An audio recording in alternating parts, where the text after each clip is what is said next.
Bismillah.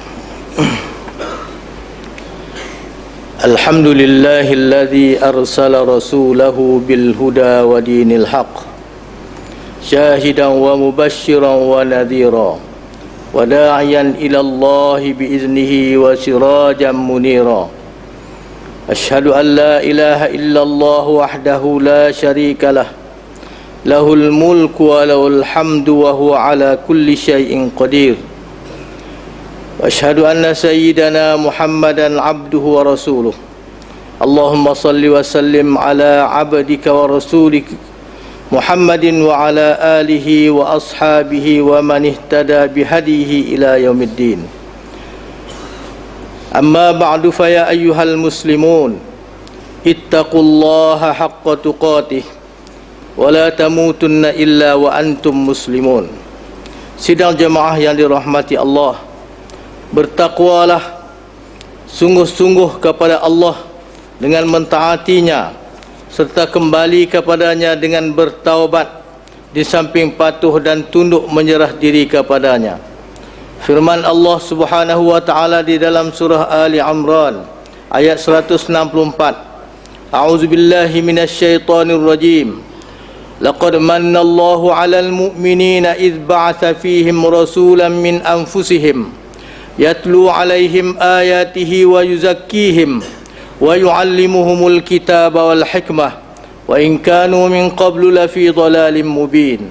Maksudnya, sesungguhnya Allah telah mengurniakan rahmatnya kepada orang-orang yang beriman setelah ia mengutuskan dalam kalangan mereka seorang rasul dari bangsa mereka sendiri yang membacakan kepada mereka ayat-ayat Allah, yaitu kandungan Al-Quran yang membuktikan keesaan Allah dan kekuasaannya, dan membersihkan mereka daripada i'tiqad yang sesat, serta mengajarkan mereka kitab Allah Al-Quran dan hikmah, yaitu pengetahuan yang mendalam mengenai hukum-hukum syariat.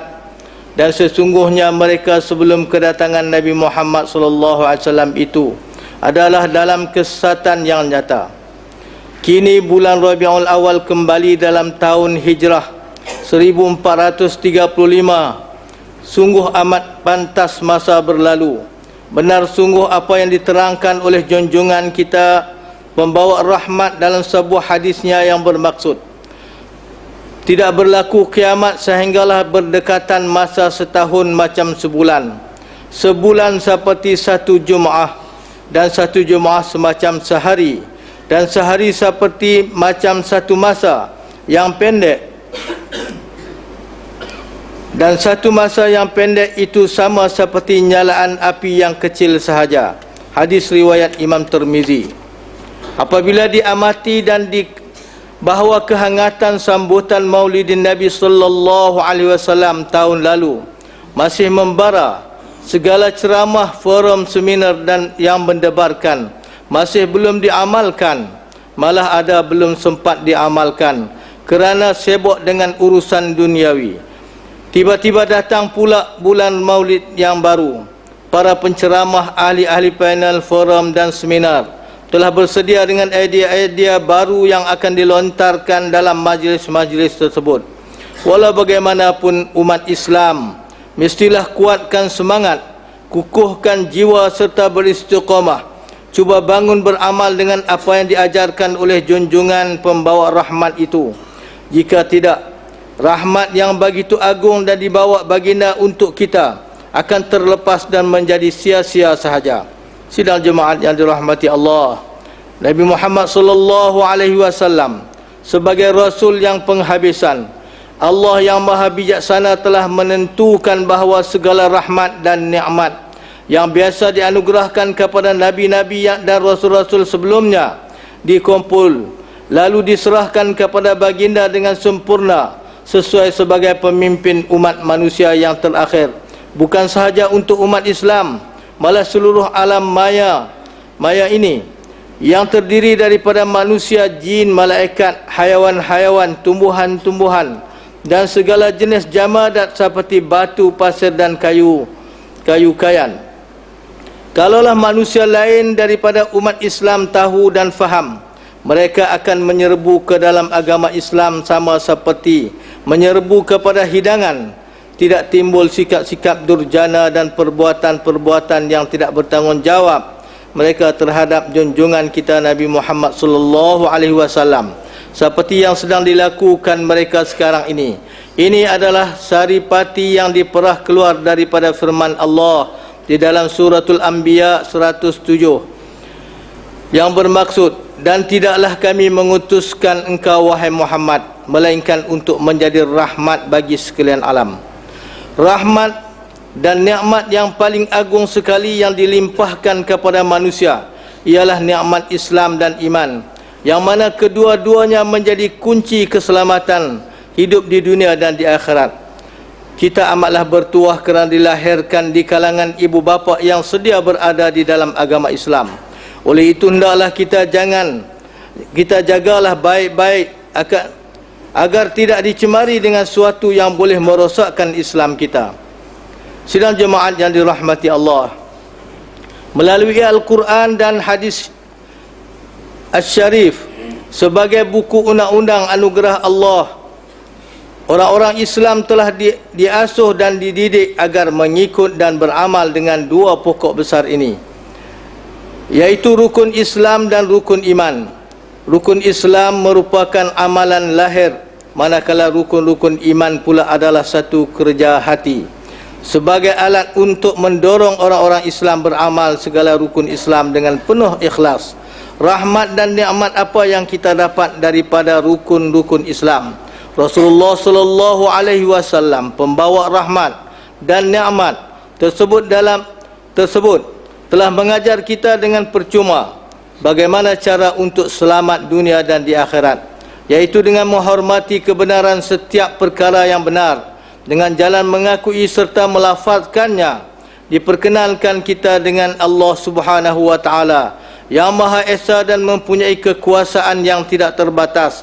Dengan itu kita kenal Allah dan kita yakin Nabi Muhammad sallallahu alaihi wasallam dengan mukjizatnya. Kita akui yang baginda adalah Rasulullah sallallahu alaihi wasallam. Keyakinan terhadap dua perkara tersebut dijadikan rukun Islam pertama, yaitu mengucap dua kalimah syahadah yang menjadi kunci utama bagi seseorang memeluk agama Islam.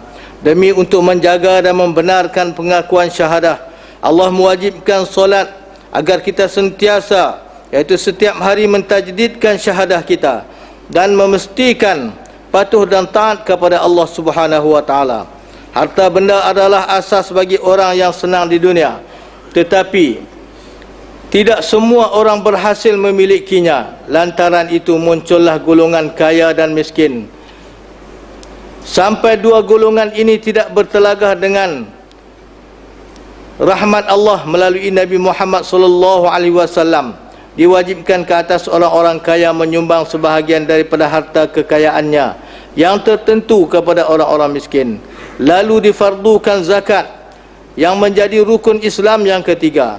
Dengannya orang-orang kaya tidak boleh membenci terhadap orang miskin yang sedia menolong bagi menambahkan kekayaannya, dan orang-orang miskin tidak boleh iri hati dengan pencapaian orang-orang kaya, kerana orang-orang kaya menjadi tali hayat dalam kehidupan mereka. Itulah dari rahmat zakat yang dibawa oleh Nabi Muhammad sallallahu alaihi wasallam. Semua orang tahu bahawa punca kacau bilau di dalam hidup ialah hawa nafsu. Oleh itu ia perlu ditundukkan untuk tujuan ini. Nabi Muhammad sallallahu alaihi wasallam telah mengajar kita agar sentiasa mengingati Allah lahir batin dan mengawal seluruh anggota badan. Untuk tujuan tersebut disyariatkan ibadat puasa, dan ia ditakhtakan sebagai rukun Islam yang keempat. Allah Subhanahu wa taala yang maha bijaksana telah menciptakan manusia dengan sebaik-baik kejadian. Disusun takdir manusia tidak dapat bersendirian, malah sebagai makhluk yang amat berhajat antara satu sama lain dalam segala bidang. Ada kala mesti dibincang dan diputuskan di peringkat antara bangsa dalam bidang politik dan ekonomi umpamanya. Dengan demikian umat manusia terpaksa berkumpul di satu tempat dalam masa yang tertentu. Allah mengajarkan Nabi Muhammad sallallahu alaihi wasallam agar memerintahkan manusia manusia Islam khususnya mengerjakan ibadat haji, maka jadilah ibadat haji itu rukun Islam yang kelima.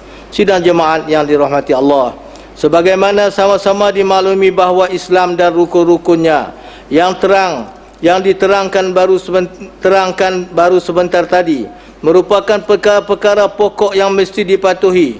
Kepatuhannya mestilah ditemani oleh iman, lalu terbentuklah pula rukun-rukun iman. Kalau Islam itu merupakan pokok, iman itu adalah benihnya. Oleh yang demikian, Nabi Muhammad SAW mengajar pula manusia tentang rukun iman. Dimula dengan mempercayai adanya Allah, pencipta seluruh alam. Allah wajibul wujud, Maha Asa, Maha Berkuasa, bersifat dengan seluruh sifat kesempurnaan, dan Maha Suci dari bersifat dengan sifat-sifat kekurangan. Diikuti pula dengan beriman dengan para malaikat yang menjalankan berbagai-bagai tugas yang ditentukan oleh Allah Subhanahu wa taala, termasuk membawa pengajaran Islam kepada Nabi Muhammad SAW. Diiringi pula dengan percaya kepada kitab, yaitu pengajaran yang diajar Allah kepada Rasul-Rasulnya. Sehubungannya pula dengan beriman kepada Rasul-Rasul yang menerima pengajaran daripada Allah melalui malaikat. Allah memberitahu pula kepada Rasulnya bahawa kehidupan manusia tidak akan selesai setakat ini sahaja, malah ada lagi satu alam yang terkenal sebagai alam abadi. Apa yang kita amalkan di dunia ini, hasilnya akan dituai di alam abadi tersebut, sebagai amaran agar manusia tidak terlajak dalam perjuangan hidup di dunia ini. Itulah alam akhirat sebagai rukun iman yang kelima. Melalui rukun iman yang keenam, Nabi Muhammad SAW mengajar kita bahawa kita manusia tidak sebarang kuasa untuk memberi manfaat atau mudarat. Allah Subhanahu wa taala menyediakan sebab musabab untuk sesuatu. Kita hanya boleh ikhtiar, dan menjayakannya adalah Allah Subhanahu wa taala. Dengan demikian terbentuklah rukun iman yang keenam, yaitu percaya qada dan qadar. Agar semua kerja lahir dan kerja hati daripada rukun Islam dan iman itu dapat dilaksanakan dengan sempurna, penuh hikmat serta ikhlas. Lalu ditambah satu lagi rukun Islam, yaitu ihsan. Rasulullah SAW menerangkan, al-ihsanu an ta'budallah ka'annaka tarah, fa in lam takun tarahu fa innahu yarak. Rawahul Muslim. Maksudnya ihsan itu ialah engkau mengerjakan ibadat kepada Allah seolah-olah engkau melihatnya, memerhatikan keadaanmu. Sekiranya kamu tidak dapat melakukan demikian, maka ingatlah bahawa Allah Ta'ala melihat keadaanmu. Sidang Jumaat yang dirahmati Allah, demikianlah penjelasan ringkas tentang rahmat-rahmat yang dibawa oleh Nabi Muhammad SAW untuk umat manusia, khususnya umat Islam. Jika dapat difahami betul-betul, nyatalah segala suruhan dan tegahan Allah Ta'ala adalah rahmat belaka, bukan satu bala bencana. Kewajipan kita umat Islam hari ini ialah memperbaharui semangat bagi menguatkan ibadah dan iman dalam zaman segala urusan telah ditakluki oleh alam maya penuh dengan pancaroba, lebih-lebih lagi terhadap iman kita. Sempena menyambut ulang tahun keputeraan junjungan kita Nabi Muhammad SAW tahun ini, marilah sama-sama kita memperbaharui azam bagi mempertahan kemuliaan dan keagungan Nabi Muhammad SAW, pembawa rahmat dari apa saja yang boleh mencemarkan kesucian sejati Rasulullah kita, Rasul kita itu. Dengan demikian sahaja barulah kita akan merasai rahmat yang dikurniakan oleh Allah terhadap kita melalui junjungan kita Nabi pembawa rahmat itu. Dengan demikian insya-Allah kita akan bangun kembali dan tidak siapa yang boleh menggugat kesucian agama kita lagi. A'udzubillahi minasyaitonirrajim. Ma kana Muhammadun aba ahadin min rijalikum walakin Rasulullah wa khataman nabiyyin wa kana Allahu bikulli syai'in alima. Maksudnya, bukanlah Nabi Muhammad itu dengan sebab ada anak angkatnya menjadi bapa yang benar bagi seorang dari orang lelaki kamu, tetapi ia adalah Rasulullah dan kesudahan segala nabi-nabi. Dan ingatlah Allah adalah amat mengetahui akan tiap-tiap sesuatu. Barakallahu li wa lakum bil Qur'ani was sunnah wa nafa'ani wa iyyakum bil ayati wal hikmah. Aqulu qawli hadha wa astaghfirullahal azim li wa lakum wa lisairil muslimina wal muslimat wal mu'minina wal mu'minat fastaghfiruhu innahu huwal ghafurur rahim. Allahumma shalli ala sayyidina Muhammad wa ala alihi wa sahbihi wa sallim. ورضي الله تبارك وتعالى عن كل الصحابة أجمعين.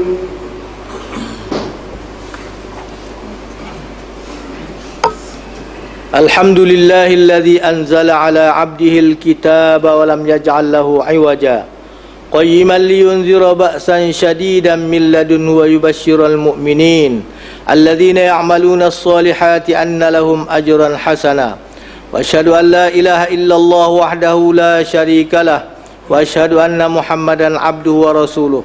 اللهم صل وسلم على هذا النبي الكريم محمد وعلى آله وأصحابه أجمعين. أما بعد فيا إخوان المسلمين اتقوا الله سبحانه وتعالى حيثما كنتم واعلموا أن الله بما تعملون بصير. Sidang jemaat yang dirahmati Allah, sekali lagi saya berseru diri saya dan tuan-tuan para jamaah sekalian, marilah kita sama-sama mempertingkatkan iman dan takwa kita kepada Allah Subhanahu wa taala walaupun di mana kita berada, kerana sesungguhnya Allah Subhanahu wa taala itu Maha mengetahui dan Maha melihat segala perbuatan dan amalan kita, sama ada zahir maupun batin. Mudah-mudahan kita sentiasa berada dalam rahmat peliharaan Allah Subhanahu wa taala. Amin ya rabbal alamin. A'udzu billahi minasy syaithanir rajim. Innallaha wa malaikatahu yusholluna 'alan nabi. Ya ayyuhalladzina amanu shallu 'alaihi wa sallimu taslima. Allahumma shalli 'ala sayyidina Muhammad wa 'ala ali sayyidina Muhammad kama shallaita 'ala sayyidina Ibrahim wa 'ala ali sayyidina Ibrahim wa barik 'ala sayyidina Muhammad wa 'ala ali sayyidina Muhammad kama barakta 'ala sayyidina Ibrahim wa 'ala ali sayyidina Ibrahim fil 'alamin innaka Hamidum Majid. Wardallahumma 'anil khulafa'ir rasyidin sadatina Abi Bakr wa Umar wa Utsman wa Ali wa 'an baqiyatis sahabati wal qarabati wat tabi'in wa man tabi'ahum bi ihsanin ila yaumiddin. Allahumma ighfir lil mu'minina wal mu'minat wal muslimina wal muslimat al ahya'i minhum wal amwat innaka sami'un qaribun mujibud da'awat wa qadiyal hajat. Rabbana ighfir lana wa li ikhwanina alladhina sabaquna bil iman wa la taj'al fi qulubina ghillan lil ladzina amanu rabbana innaka ra'ufur rahim. Allahumma inna nas'aluka an tu'ayyidal islam wal muslimin wa an tu'liya bi fadlika kalimatal haqqi wad din wa an tashmala bi inayatika wa tawfiqika maulana al malik al mu'tasima billah muhibbad din Sultan Haji Abdul Halim Muazzam Shah ibn al marhum Sultan Badli Shah. Allahumma amnahhu ar-rasyad wa wafiqhu lis-sadad wa aslih bihi al-ibada wal bilad waj'al taqwa lahu khayra dad innaka ra'ufun rahimun jawad ya latifan bil ibad ya arhamar rahimin. Allahumma a'izzal islam wal muslimin wa azil asy-syirka wal musyrikin wa ahlik a'da'aka a'da'ad din. Allahumma ahlikil kafarata wal mubtadi'ata wal yahuda wan nasara wal musyrikin alladhina yasudduna an sabilika wa yuqatiluna awliya'ak. Allahumma khalif baina kalimatihim wa shattit syamlahum wa farriq jam'ahum wa zalzil aqdamahum wa full haddahum wa nakkis a'lamahum wa rudda kaidahum ala nuhurihim wa anzil bihim ba'saka alladhi la tarudduhu 'anil qaumil mujrimin. Allahumma ansur ikhwanal mujahidin fi Palestin. Allahumma ansur ikhwanal mujahidin fi Iraq. Allahumma ansur ikhwanal mujahidin fi Masr. Allahumma ansur ikhwanal mujahidin fi Suriah. Allahumma ansur ikhwanal mujahidin fi kulli makan wa fi kulli zaman wa aslihhum wa aslih dhata bainihim wansurhum ala aduwika wa aduwwihim. Allahumma ya munzilal kitab wa ya mujriyas sahab wa ya hazimal ahzab ihzimhum wansurna alaihim. Allahumma ij'alid da'irata alaihim اللهم أرسل العذاب عليهم اللهم أخرجهم عن دائرة الحلم واسلبهم مدد الإمهال وغل أيديهم وأرجلهم واربط على قلوبهم ولا تبلغهم الآمال يا عظيم السلطان يا قديم الإحسان يا دائم النعم يا باسط الرزق يا كثير الخيرات يا واسع العطاء يا دافع البلاء يا سامع الدعاء ربنا ظلمنا أنفسنا وإن لم تغفر لنا وترحمنا لنكونن من الخاسرين ربنا آتنا في الدنيا حسنة وفي الآخرة حسنة وقنا عذاب النار عباد الله إن الله يأمر بالعدل والإحسان وإيتاء ذي القربى واليتامى وينهى عن الفحشاء والمنكر والبغي يعظكم لعلكم تذكرون فاذكروا الله العظيم الجليل يذكركم واشكروه على نعمه يزدكم واسألوه من فضله يعطكم ولذكر الله أكبر والله يعلم ما تصنعون أقم الصلاة